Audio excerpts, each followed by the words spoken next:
Mukunda jewellery direct factory rates, no making charges. అమెరికాలో చట్టబద్ధంగా నివసిస్తూ గ్రీన్ కార్డులు, వర్క్ పర్మిట్లు, పౌరసత్వం కోసం ఎదురుచూస్తున్న వేలాది మంది విదేశీయులకు అమెరికా ఫెడరల్ కోర్టు చారిత్రక తీర్పుతో ఊరట లభించింది.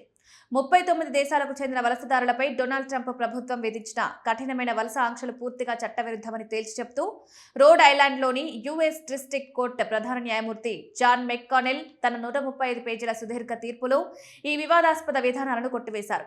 ప్రభుత్వం తీసుకున్న ఈ నిర్ణయం నేరుగా దేశ వలస చట్టాలను, పరిపాలనా చట్టాలను ఉల్లంఘించడమేనని న్యాయమూర్తి స్పష్టం చేశారు. అసలు ఈ వివాదానికి మూలం వాషింగ్టన్ డీసీలో 2 నేషనల్ గార్డ్ సభ్యులపై జరిగిన ఘోర కాల్పుల ఘటన.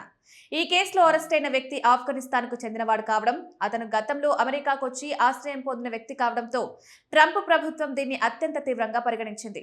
ఈ ఘటనను ఆధారంగా చేసుకుని జాతీయ భద్రతా పేరుతో వలస చట్టాలను దుర్వినియోగం కాకుండా కాపాడుతున్నామనే సాకుతో ట్రంప్ సర్కార్ ఒకేసారి 39 దేశాలకు చెందిన పౌరులపై తీవ్రమైన ఆంక్షలు విధిస్తూ ప్రయాణ నిషేధ జాబితాను విస్తరించింది. ఈ దేశాల నుండి వచ్చే వలసదారుల దరఖాస్తులను క్షుణ్ణంగా పరిశీలించడం కష్టమంటూ వారి ప్రయోజనాలపై నిరవధిక నిషేధాన్ని విధించింది. ఈ కేసును విచారించిన న్యాయమూర్తి జాన్ మెక్డానెల్ ట్రంప్ పరిపాలనలోని లోపాలను తీవ్రస్థాయిలో ఎండగట్టారు. సాధారణంగా వలసలపై మాట్లాడేటప్పుడు చట్టాన్ని పాటించాలి, పద్ధతిగా రావాలి అని చెప్పే మాటలను గుర్తు చేస్తూ ఈ కేసులోని వలసదారులు ఖచ్చితంగా అదే చేశారని నొక్కి చెప్పారు. ఇంటర్వ్యూలకు కూడా హాజరయ్యారని, అయినా ప్రభుత్వం వారిని నిరవధికంగా వేచి ఉండేలా చేయడం అన్యాయమని కోర్టు పేర్కొంది.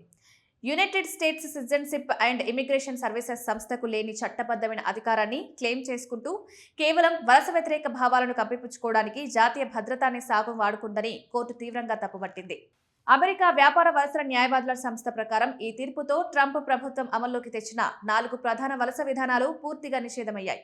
నిషేధిత 39 దేశాల పౌరుల గ్రీన్ కార్డు, ఉపాధి అనుమతి, పౌరసత్వ దరఖాస్తుల విచారణను నిరవధికంగా నిలిపివేసే ప్రయోజనాల నిలుపుదల విధానాన్ని కోర్టు రద్దు చేసింది. హోల్డ్ పాలసీని, దీంతో పాటు నిషేధిత దేశాల నుండి వచ్చి ఇప్పటికే చట్టబద్ధంగా వలస ప్రయోజనాలు పొందిన వారి కేసులను కూడా మళ్లీ తెరిచి పునఃసమీక్షించాలనే సమగ్ర సమీక్ష విధానాన్ని, దరఖాస్తుదారులకు వలస ప్రయోజనాలు ఇచ్చేటప్పుడు వారి దేశాన్ని ఒక ప్రతికూల కారకంగా పరిగణించాలనే దేశ నిర్దిష్ట కారకాల విధానాన్ని కోర్టు పూర్తిగా రద్దు చేసింది.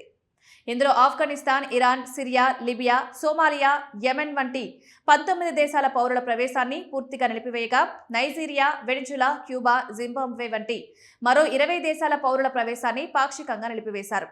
దీని ప్రభావం చాలా విస్తృతంగా ఉండబోతోంది. అమెరికాకు చట్టబద్ధమైన వలస మార్గాలను కూడా మూసివేయాలని చూస్తున్న ట్రంప్ పరిపాలనకు ఇది కోర్టు ఇచ్చిన అతిపెద్ద దెబ్బ. ప్రస్తుతానికైతే వేలాది మంది వలసదారుల ఇళ్లలో ఈ తీర్పు కొత్త వెలుగులు నింపింది.